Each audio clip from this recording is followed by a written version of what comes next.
E primeiro, então falando no liceu, eles falavam que mantinha depressão. E nunca quis aceitar que ela mantém depressão para uma tem que lado teu perfeccionista de mim. Até que já muda teu com aquela, mas aquele lado perfeccionista sempre está falando não tem tudo coisa, nunca tem maneira de ter logo depressão.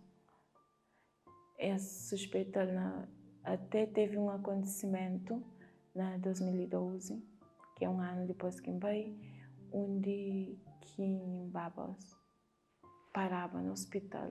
Primeiro eles falavam que era um ruído que tem no coração e tal.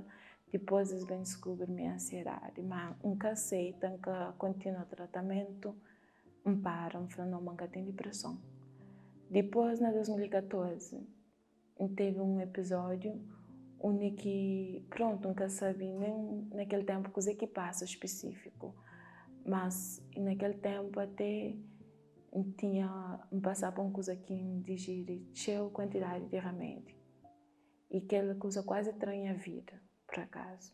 Mas naquele mesmo tempo, falou, não, deve ser para mostrar que eu tinha dor de cabeça, não tomar remédio, mas nunca aceita mesmo, para mim mesmo. Mantinha depressão, não é que a questão não se negava para alguém, para mim mesmo. Então, de lá que vai ao colégio, começa a tapar assim na sala de aula, nunca teve maus notas. Mas de repente fica até isolada, de lá já até que chega um tempo que não tinha que aceitar, mantinha depressão. E mesmo que antes da escola, afastando da escola. Ele falou, porque tem boa nota, mas não tem que afastar para morrer. Você mostra quadro bem evoluído de depressão. Essa é a hora que não tem um diagnóstico, está por volta à escola. E até hoje nunca volta. Para é uma coisa que não falei que tem dia específico, porque tem que ser chora, pode ser você rir.